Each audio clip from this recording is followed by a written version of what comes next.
मित्रमैत्रिणींनो, मी आज तुम्हाला नांदेडच्या विमानतळाची गोष्ट सांगणार आहे. ही गोष्ट फार इंटरेस्टिंग आहे.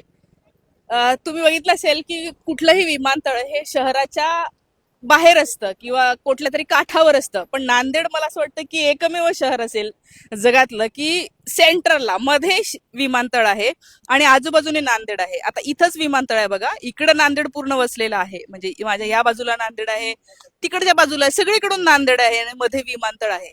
बरं, आता हे कोणासाठी केलं?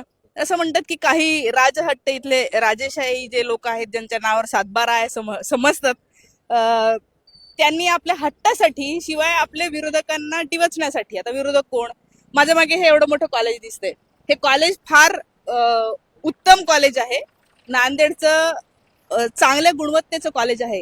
हे कॉलेज अशोकरावांच्या विरोधकांचं कॉलेज आहे. हे तुम्हाला माहिती असेल कोणाचं कॉलेज आहे.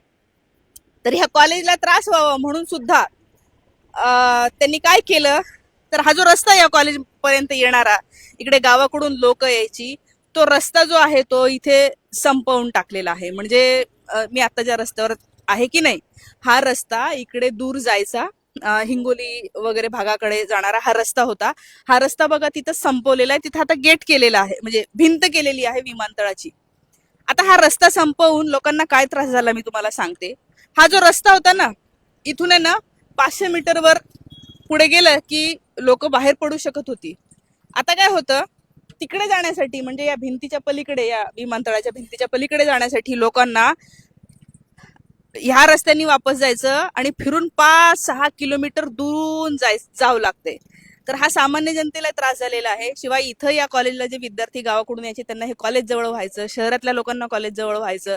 इथे एवढी चांगली गुणवत्तापूर्ण एक शाळा आहे, ज्ञानमाता विद्यालय. ते खूपच चांगली शाळा आहे असं म्हणतात नांदेडची. त्या शाळेला सुद्धा त्रास व्हावा म्हणून सुद्धा हे असं केलं गेलं आणि इथला रस्ता हा इथंच संपवला. आणि या ठिकाणी कनेक्टिव्हिटी जी आहे ती होऊ नये म्हणून. मला असं वाटतं इतकं घाणेरडं, इतकं नीच राजकारण आजपर्यंत कोणीच केलं नसेल जितकं राजकारण या भागामध्ये, नांदेडमध्ये गेल्या 25 वर्षामध्ये झालेलं आहे. उद्याच्या नगरपालिकेच्या निवडणुकीला तुम्ही सगळ्यांनी ही गोष्ट लक्षात ठेवा.